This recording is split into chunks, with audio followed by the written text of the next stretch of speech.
stealing our jobs, blah blah blah blah blah and stuff. She needs to understand what is cheap labor, and then she also needs to understand why we as the country, South Africans, are not happy with having foreigners in our country. Good. Because it's not like we're just blaming them. The worst part, most of them, they are not documented. You understand? Thank you. You need to ask that lady such questions. Maybe she will understand, and she needs to stop being arrogant, because I can tell from listening to what she's been saying, she knows exactly what is happening. She knows what we are faced with as a country, but she decides to go for the other side, of which it's not going to be in favor for her as well as an individual. Thank you. So she made an empty point. That's all. And that's why you always find Nigerians without passport here. They come with fraud, bringing drugs. People don't. Yazin.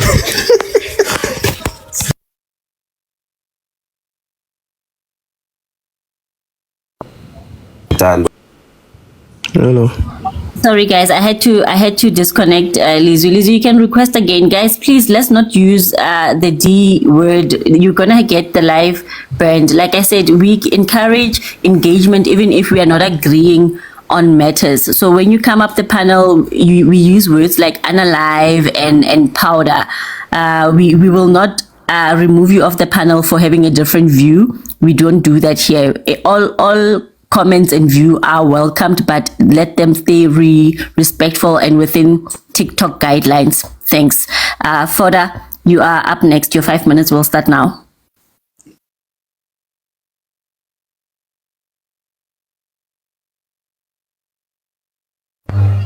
Sister, can I respond?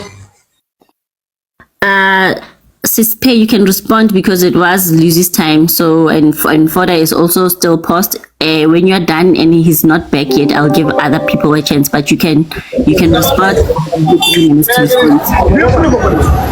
For me to, in response to say he's talking about cheap labor, actually I'm studying econometrics, and I'm going to tell him about the cheap labor that if he's aware of what we call the chamber of economics. If we are about to strike on economy, we can go to the chamber of economics, which is the underlying basis of what cheap labor is talking about.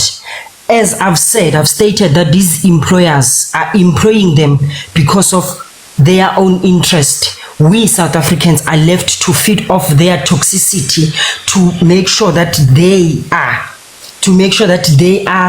their pockets are full of money while exploiting other, right? They know that you as a mere South African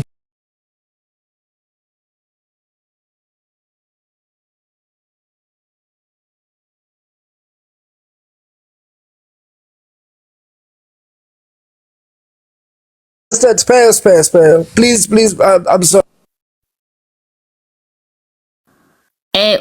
Utkolo, you don't interrupt when another member is speaking. Sispe has 3 minutes to respond to Lizwi. That's what we gave her. Please let her speak, and then in your time you can address what she was speaking of. Sispe, you can go on. Exactly what I'm saying, that they are getting arrested. At what state are they getting arrested? The attention is degenerated from that to particular people which we think that we can use. No one has ever sequestrated their assets simply because of they are undermining the people of South Africa. You can say that the first statement that I'm fighting with is to say that other Africans are stealing jobs. You cannot steal a thing that you are being given, because of South Africans are crying that they cannot feed their families, and even a particular African is saying that I want to feed my family. But the owner, because of his own greedy nature, he will take the one that is willing to take anything. And I don't know if I have to underline the basis of geopolitics, which geopolitics talks about the currencies. Other African currencies, their currency are weak than our currency. So even if you give them 750 rand in their country, it's big money. You as a South African, that 700 rand, it is nothing because of your economy. Your price have hiked. That's why they choose to take them and make them cheap labor. right, and make them cheap labor. And my fundamental my fundamental fight here is not to say that I'm degenerating to people that they are not doing crime. I'm saying that they are doing crime, and I'm saying that even jobs, by the way, it's 7% of the jobs that are being taken. Nothing, it's not major jobs, right? But now what I'm saying is that if you are going to degenerate from the point of from the departure of the core of the problem, we are going to lose the plot of fighting. We are going to lose it. That's why we get the terms to be labeled with derogatory terms, because of we are not fighting the core of the problems. Thank you, Spey. Foda, you are welcome to make your submission Hello. or respond to the panelists on the panel or that came before. Your 5 minutes will start now. Hello, thank you very much for the opportunity given. I really do appreciate it, and I want to say again a big thanks to the last speaker. I believe he nailed it.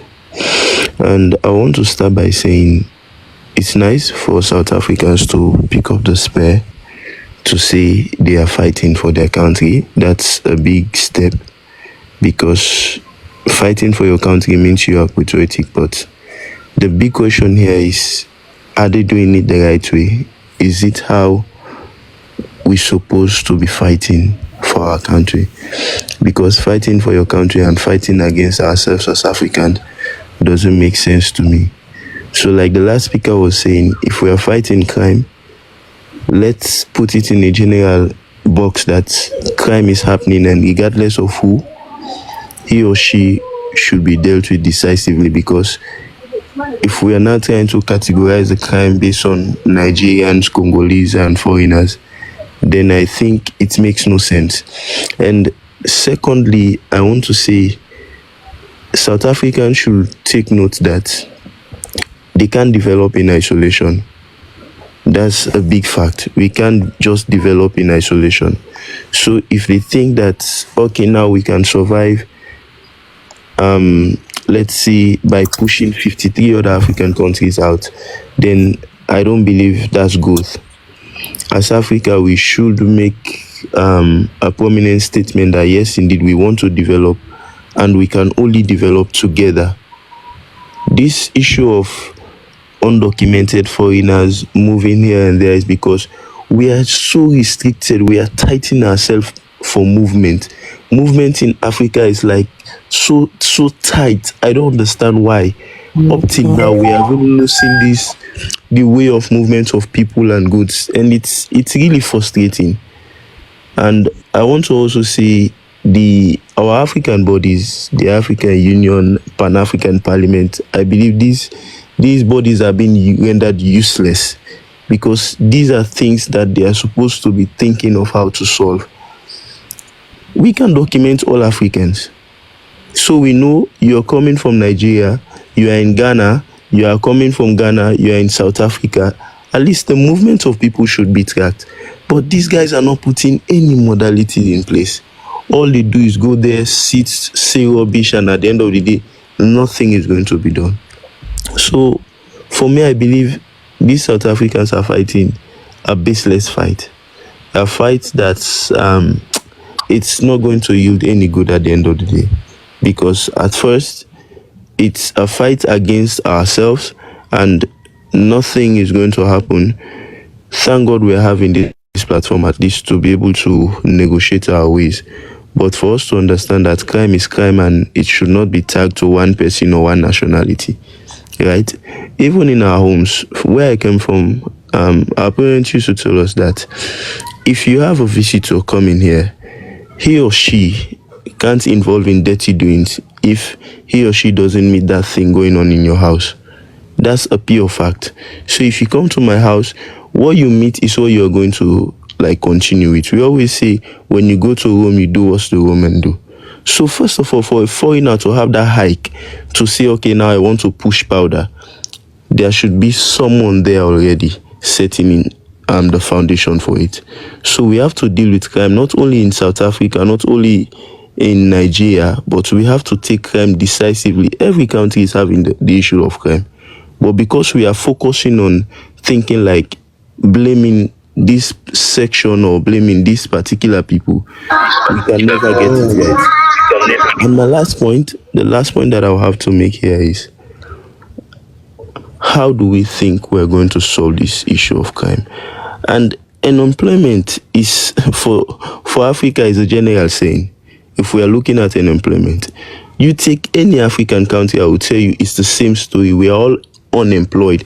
The rate is very high. So our focus, or what we should channel our energy to, is how do we solve this problem holistically? How do we solve unemployment for the rest of Africa? And it's possible. But because we are not paying attention to this bigger issue, all what we do is spark tensions on basic issue, the issue of Chidima, just these basic things will spark high attention. But when it comes to debate for things that are in a broader looks, guys, we are sitting backwards. And I believe it's not making sense. So I'll have to stop there.